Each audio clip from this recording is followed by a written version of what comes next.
Wait a minute. Have you heard the strange tales of the Whistler?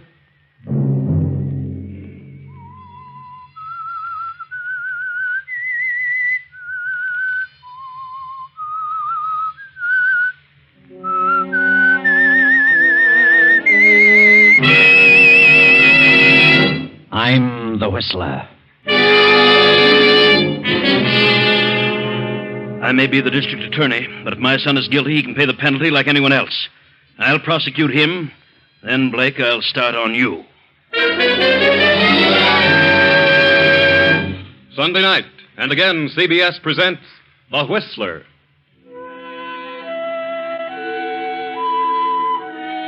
I, the Whistler, know many things, for I walk by night. I know many strange tales, many secrets hidden in the hearts of men and women who have stepped into the shadows. And so I tell you tonight the unusual story of the Weakling. Young Clyde Banning, son of District Attorney Banning, steps out of a nightclub following a gay New Year's Eve party. An expensive limousine pulls up to the curb, and Clyde gets in. Clyde has done some careless driving lately, had his driver's license revoked, and is now forced to be driven about by Rawlins, the family chauffeur. Where to now, Mr. Banning? Let's go home, Rawlings. Not yet, Clyde. Hey, look. What are you doing in here? I thought you were still in the club. I didn't think you even knew I was there. Oh, I saw you a couple of times. Why have you been avoiding me, Clyde? You know how it hurts me. What's happened? Take Miss Blake home, Rawlins. No, I won't go home. I won't be brushed off like this without an explanation. You know how much I love you, Clyde, and I can't go on like this any longer. Please, Ellen, this is no time to make a scene. Clyde, you know you love me. Let's get married right now, tonight. Please, let's not talk about it now. I will talk about it now. Rawlins, pull up, please.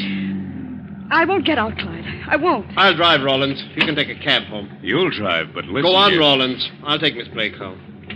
Don't take me home, Clyde. I've got to talk to you. Please, drive down to the Ocean Highway. All right. All right, but cut out the melodrama.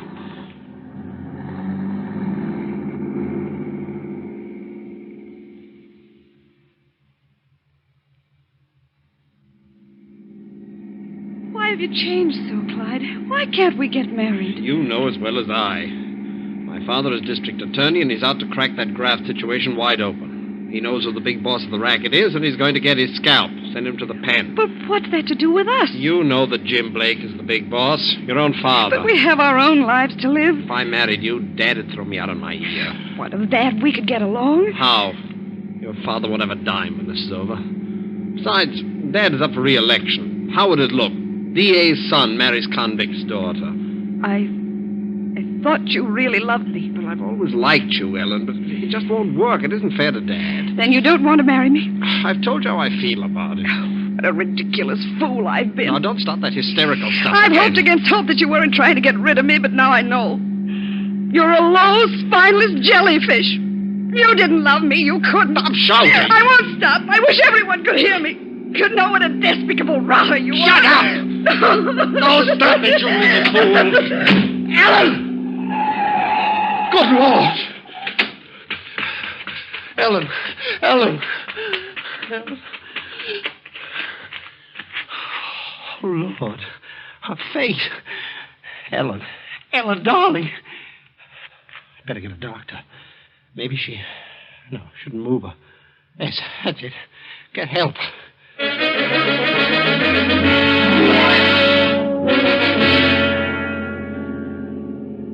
Yes, Clyde. Better get help. There, just ahead, the low lights of a service station. Hurry, Clyde. Maybe she's still alive. What's the trouble, Clyde? You're slowing down. Well, they might think I did it.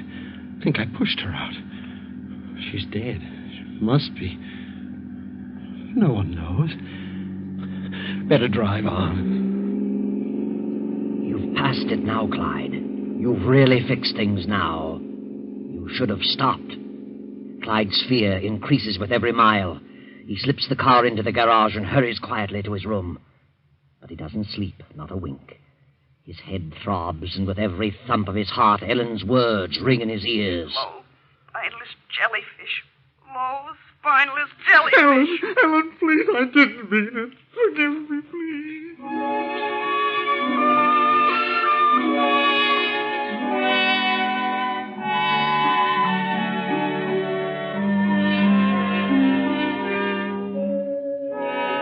District Attorney Banning sits at breakfast with his attractive wife, Marcia. Marcia is Clyde's stepmother. The district attorney scans his morning paper as Clyde, pale and worn, slips into his place at the table. What do you think of that? What is it, Henry? Jim Blake's daughter was found dead on the Ocean Highway early this morning. Oh, they found? On the Ocean Highway? Oh, good morning, son. How have you been? Oh, I guess I overslept. Really? Looks as though you hadn't slept at all. Have a big evening? Too much champagne? No. Gee, that's terrible about Blake's daughter. What happened to her? I think she was thrown out of a car. Probably some enemy of Blake's. I dare say he has plenty. Thrown out? Does it say that? Yes. Well, I'd better go down to the office. Well, maybe she jumped out. Not likely. Venture to say she was pushed out, all right. Why don't you have some coffee, Clyde? Help that hangover. I haven't got a hangover. What in the name of heaven's wrong with you? You better take some aspirin, son. Go back to bed. Well, you're going to the office today? It's New Year's Day. Never go down there on a holiday. Going down for an hour or so. Will it upset your plans by any chance? Haven't got any plans. And what's bothering you? Something's wrong with you, Clyde. Nothing's wrong with me, and nothing's bothering Just a me. moment. Who are you shouting Well, at? I'm not shouting at I think you'd better go on back to your room, go to bed. You're a bit too unpleasant to suit me. I'm sorry. Sorry, Marcia. That's all right, darling. I'll feel all right after a while. I guess I did have too much champagne. Never seen Clyde like this. Well, you've only been around him a year, Marcia. He's a moody type, has spells, but he's a good boy. You'll learn all his little quirks in time. Well, I'll run along, darling. Be back in an hour or so.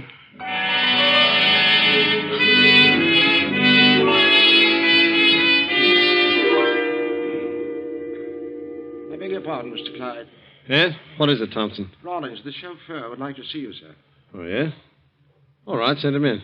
He'd see you, Rawlings. What do you want, Roland? I'd like to have a little talk with you, Clyde. Yeah? What's on your mind? Where did you go last night after you dismissed me? What business is that of yours? Well, I just thought I'd ask you. Got in around 2:30, didn't you, Clyde? What of it? Thought maybe you knew what happened to Ellen Blake. I took her home. What happened after that, I don't know. She kind of put the pressure on you, didn't she?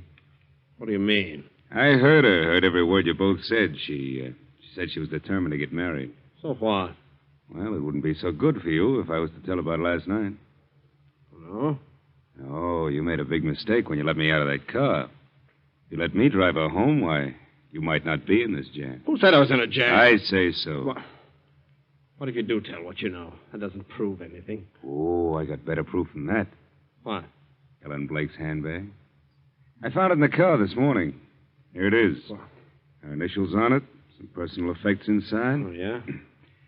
Now, I'm the only one who knows about all this. If I talk, you're certain to get a rope around your neck. I didn't kill her. She jumped out. Yeah? Can you prove that? No. If I tell about the argument and establish the time, you wouldn't have a chance. I didn't kill her, I tell you. How'd you like trying convincing a jury on that? No. Well. But you know, I don't have to say a word about it, Clyde. Why should you?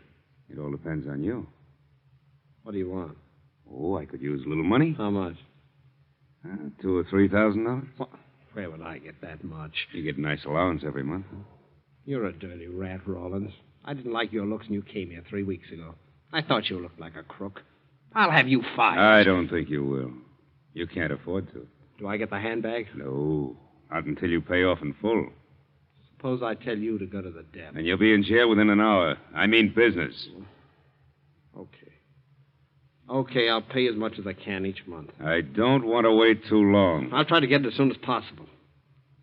I want that handbag. You'll get it, kid. When I get the $3,000.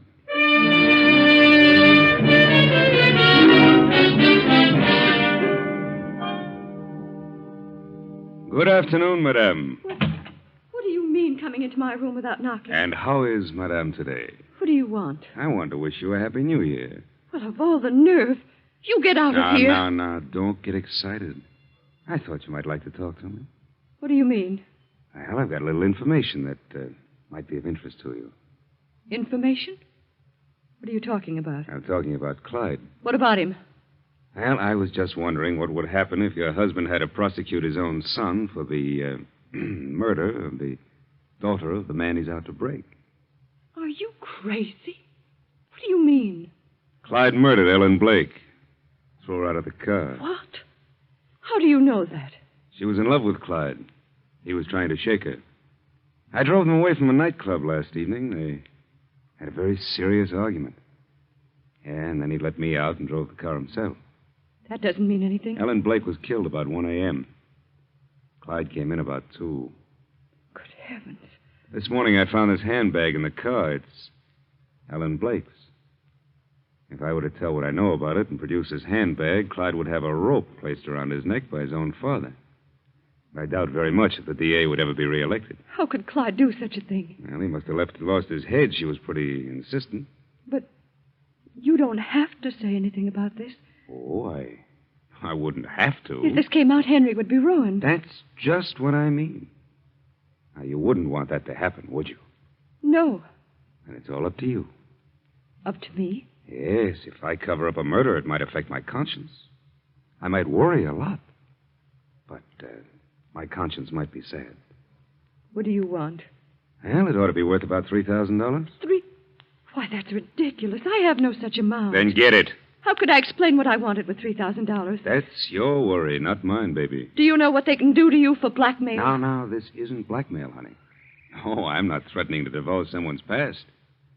It's bigger than that. As a matter of fact, you're going to bribe me to withhold a piece of important evidence. So you see, I hold the aces. Get out of here. Get out. Okay. But I know somebody with a lot of dough, and I'd just as soon turn the information over to Blake as anyone else. I just want to give you a break. How about this diamond bracelet? Oh, yeah, that'll help. But it'll be hard to get rid of. I'd rather have cash. All right, I'll give you these diamonds, and you can hold them until I get the cash. Fair enough. Hand them over. Thanks. You know, I thought that you'd see things in the right way. Goodbye, honey. Get out of here. You rotten thief. Oh, listen to her.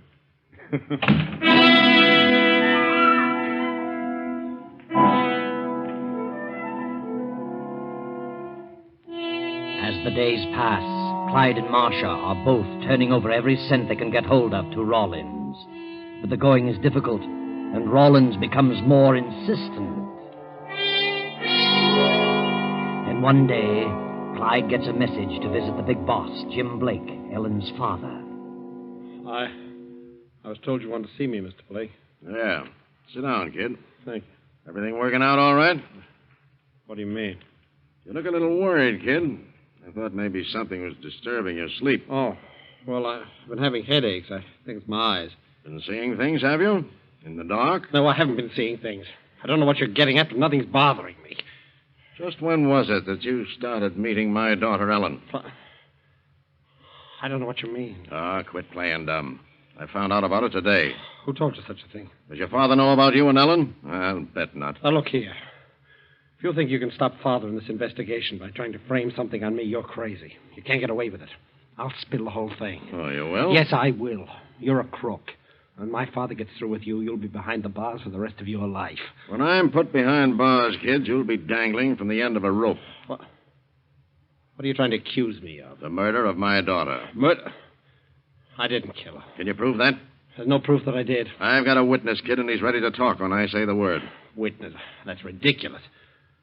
Why should I want to kill Ellen? Because she was in love with you, and you wanted to shake her because you were afraid your father would kick if you married her. Your father's out to get me, and I'm determined to beat him to the draw. I didn't kill her, I tell you. Ellen left that nightclub with your car New Year's Eve. You had an argument. She wanted to get married. When she got too insistent, you dismissed the chauffeur and drove the car yourself. And out on the ocean highway, you threw her out on the rocks. I didn't. Did you stop? Did you look at her? Her face mangled to a pulp, her body broken to bits on those rocks? I didn't do it. I swear I didn't. I've got a witness to the argument and the time element. You can't scare me. I just talked to Rawlins, your chauffeur. He knows what time you got in, and he found Ellen's purse in the car. I don't believe it.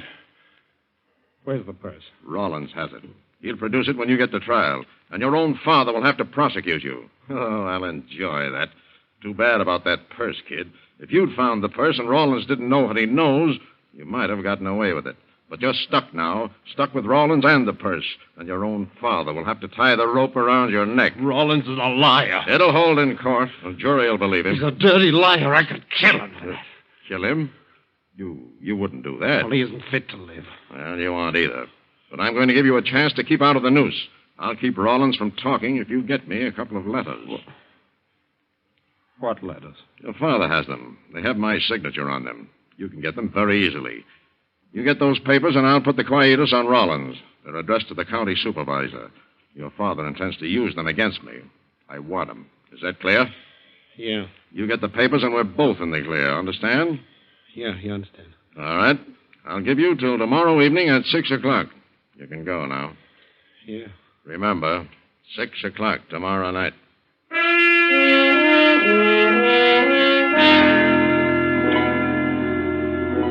Saturday night passes. Then Sunday dawns with the most startling discovery. Rollins, the chauffeur, has been found dead, shot to death in his apartment over the garage. No evidence is discovered, no weapon, no fingerprints, nothing. Now it is late afternoon. Oh, this is a fine mess. A murder in my own home. Everything will come out all right, Henry. You're certain to find the person who did it. Oh, yes, he may have had some enemies. After all, we know very little about him. He'd only been here a short while. Don't you understand? I'm the district attorney. Murder has been committed in my own home. Why, if I can't bring this to a solution, I'll be a laughingstock. I'll never be reelected. We're trying to help you, Henry. Oh, certainly, yeah. I don't know what I'm going to do, but this has got to be kept from the police department. Once they get into it, it'll be plastered all over the front pages of every newspaper in town. Yes, I'll have to handle this from my own office. Well, neither one of us has been out of the house, and we haven't told anyone. What are you worried about? Surely, a man like Rollins could have had many enemies. Who knows what he'd been mixed up in? Captain Stone to see you, Mr. Banning. Captain... Oh, yes, I was afraid of that. All right. Show him in. Good afternoon, Mr. Banning. Oh, good afternoon, Captain Stone. Well, what are you doing out this way?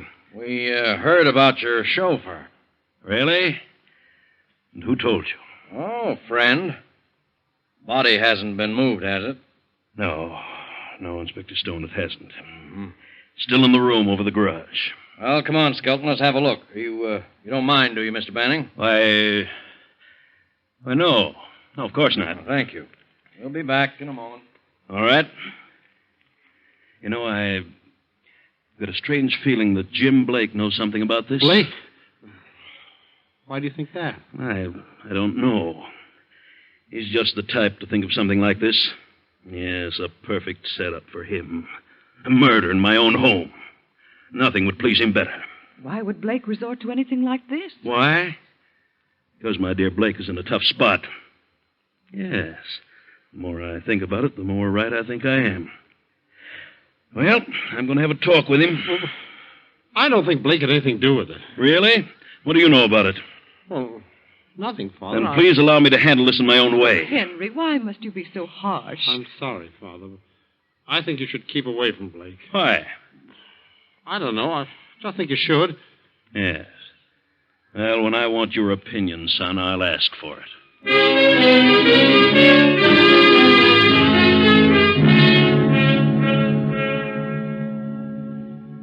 Well, here you are, Mr. Banning. We found it. Found what? We found this revolver behind the garage. Well, No, don't touch it. We want to check for fingerprints. Oh, of course, I know better than to touch it. Fingerprints.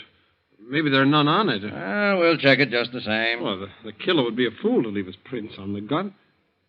How do you know it is the gun? We'll find out. Ballistics will know. How will they know who the gun belongs to? Maybe it isn't the gun. We already know who killed him. All we need is proof. No. How do you know? Who did it? Your son did it. What? We were tipped off. My son? That's right. Are you crazy? Why should Clyde kill him? He hardly knew him. Look, Mr. Banning, you think I'd come to your house snooping around unless I had a very good reason? Where did you get your tip? Well, I'd rather not say. Who's his friend? Come on, you'd better tell me. I'll bring it out eventually. All I know is that we were tipped off about the murder and told who did it. Your son threatened to kill Rawlins. Who told you that? Jim Blake. He heard him say it. Where did you see Blake, Clyde? I don't know what they mean. Ask Jim Blake. Come on, Skelton. Let's check that gun with ballistics. A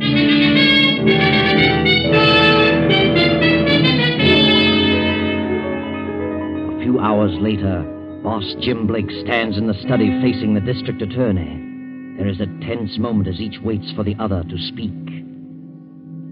Well, Banning, what do you want? I know what you're trying to pull, Blake. You're trying to get at me by framing my son with a murder. I'm not trying to frame him. I just told the police that I heard Clyde threaten to kill Rawlins. So far, there's nothing but circumstantial evidence. Clyde had no reason to kill Rawlings, and without a motive, Clyde is in the clear. Yeah? You had a scheme in mind to force me to drop that investigation, then your scheme went haywire. You pulled a boner. What do you mean, boner? If Clyde had threatened Rawlins' life, the natural thing for a man in your situation to have done was to approach me instead of the police. Why? Well, you wanted those letters, didn't you? How could you possibly make a deal for those letters now that you've made your information public? I'm way ahead of you, Banning.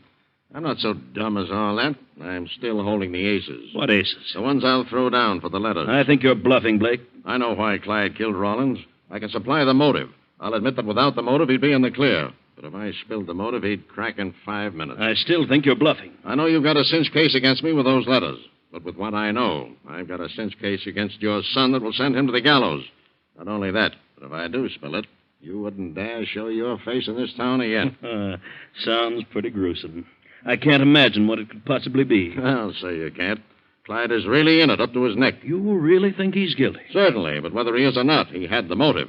And the motive for killing Rawlins will lead to something that can be definitely proved. You mean material evidence? I do. So in order to prosecute me, you'll be forced to prosecute your own son. I'll see to that. Now, you hand over those letters and we'll all be in the clear. Believe me, Banning, I'm not bluffing. Blake, if you're telling the truth, then we're both in a very unfortunate position. You're a crook, and I happen to be a stickler for duty. I can't be bribed. You mean you'd actually prosecute your own son? I do. And if he's guilty, he can take the consequences. I don't believe he is, but I know you are. I think you're crazy. And I still think you're bluffing. Try me. I'll call your bluff. All right, but you'll change your mind, Banning. If you don't, you're a bigger fool than I've ever come across. Let's have it. Get your son in here. All right.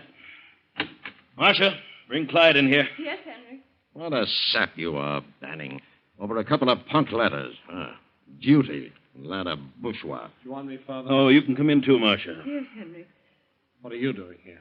Well, kid, I've been having a little chat with your righteous father. He sent for me. He's a little stupid. He wants to be enlightened. Maybe you can help him. Yeah? Clyde, I understand you paid a visit to Mr. Blake. Huh? Go on, better tell him, Clyde. What were you doing there, Clyde? Well, Blake sent for me. Why? Why? He wanted to talk to me. What about? Well, about... What's he been saying? I told him what you said to me. Said about what? About Rawlins. What did I say about Rollins? What did you say, Clyde? Nothing. He's lying. Lying about what? We haven't said anything yet. He tried to get me to steal something. Steal something? Now we're getting someplace. Wanted you to steal some letters out of my safe. Yes. He offered me a lot of money. Money? I didn't even mention money. I didn't have to. Yes, he did. What inducement would money be to you, Clyde? You always get everything you want. I offered you something better than money, kid. What was it, Clyde? He threatened me. Threatened to kill me. How do you like that? You're in a tough spot, kid. You better start talking. You threatened to kill Rollins. I did not. I heard you. Why did you make that threat? Well, I was just talking. I didn't mean it. I couldn't kill anybody. But you did say it. But I didn't mean it. What had you done? What did he know? Something prompted you to say it. Now, what was it? Nothing. I haven't done anything. You killed Rollins. You said you would. I didn't kill him. You killed him to shut his mouth. What did he know, Clyde? Blake's lying. He's just trying to scare me. I'll scare you. You killed Rollins to keep him from telling what he knew about you and my daughter, Ellen. What? Your daughter? She was in love with Clyde and wanted him to marry her. He tried to shake her, but when she got too insistent, he threw her out of his car, murdered her. I did not. I didn't. Rollins heard them arguing. Clyde dismissed him and drove the car himself. Rollins found Ellen's purse in the car next morning. Rollins told He's me. lying. I told him Rollins wouldn't talk if Clyde got me the letters, but he killed Rollins instead. Was Ellen Blake in your car the night she died? Yes. Did you dismiss the chauffeur? Yes, but I didn't kill her. She jumped out. She jumped out deliberately. Why didn't you tell this? I was going to, but then I got afraid they think I killed her. Rollins tried to blackmail Clyde, then double-crossed Clyde and came to me. Where's the purse? Clyde probably has it. That's why he killed him. I haven't got it. I don't know where it is. I couldn't find it. Then you were in Rollins' apartment over the garage. Yes, but I didn't kill him. I didn't kill I Ellen. believe you. Yeah? Now, what do you have to say, Mr. Banning? Do I hold the aces? No. I'll bring it to trial. I'll find that purse, if there is a purse. And if he's proven guilty, he can pay the penalty like anyone else. And then, Blake, I'll start on you. You're a fool, Banning. You're crazy. Come in. Well, here we are, Mr. Banning. Got quite a bit of dope on this Rawlins killing. What now? There were no fingerprints on that gun, but it was definitely the murder weapon. Ballistics checked it. Well, still doesn't prove my son fired the gun. That's right. But we did manage to trace the original ownership. And what did you learn? Well, here it is. The gun was purchased 4 years ago in Seattle By whom? by Patricia Rawlins. Patricia Rawlins. Mhm. Did you check on Patricia Rawlins? Who was she? Yeah, we checked on her. We also checked on Rawlins. Patricia Rawlins was your chauffeur's wife. They both have a police record. Rawlins was a confidence man, 3 convictions. Wife Patricia was implicated as an accomplice. Anything else? Yes, Rawlins disappeared in New Mexico 3 years ago. Finally turned up here. Rawlins must have had the gun in his possession. Or the wife had it. In which case, she could have killed him. Quite possible. You'd better try to locate the wife. Oh, here's a picture. We should be able to locate her without much trouble. What do you mean? Good Lord. Marcia, Yes, Henry. look at this photo. You know who this is? Yes, Henry. Sorry, Mrs. Banning. We'll check your fingerprints with these on police record just to make sure. You don't need to check them. They're mine. Marcia, don't. Why not, Clyde? It doesn't prove anything. Maybe somebody got into the apartment and killed him with his own gun. That's just what happened. He did have the gun, but I killed him. 3 years ago, he deserted me. Later, I heard he was dead. Then after I'd married Henry, he turned up here. I knew what he was going to do eventually. But I was in love with Henry. Then when he found the purse, he used it to blackmail me. And when he double-crossed both Clyde and me by going to Blake, we determined to get the purse. But he caught us ransacking his apartment. He pulled the gun and struck me. We all fought for it. Clyde wrestled with him, and I got the gun and shot him. Why did you tell Marcia? Why? Why not? It doesn't matter now. Tell me, did she shoot in self-defense, Clyde? Certainly, he'd have killed us both. Well, that will clear you of the Rawlins charge. But what about Ellen? He still killed Ellen. Captain Stone, there's a missing purse.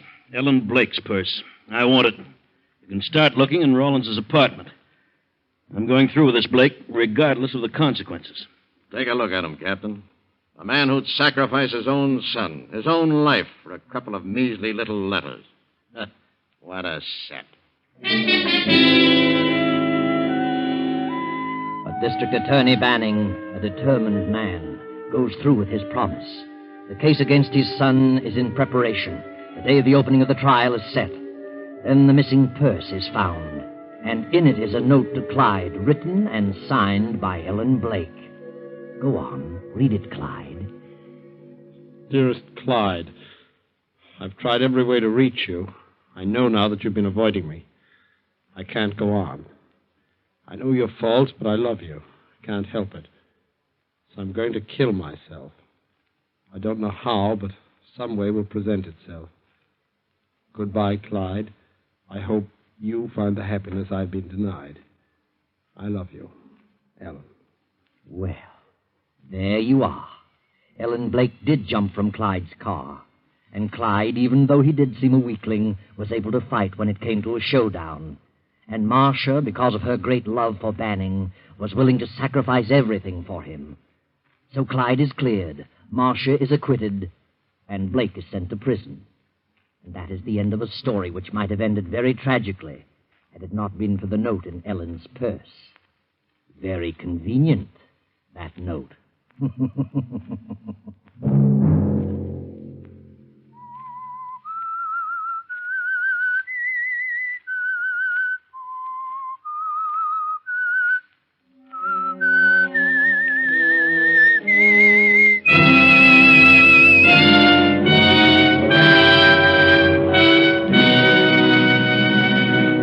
CBS has presented The Whistler. Original music for this production was composed and conducted by Wilbur Hatch. The Whistler is written and directed by J. Donald Wilson and originates from Columbia Square in Hollywood. Next week, 9:30. I, the Whistler, will return to tell you another unusual tale. Good night.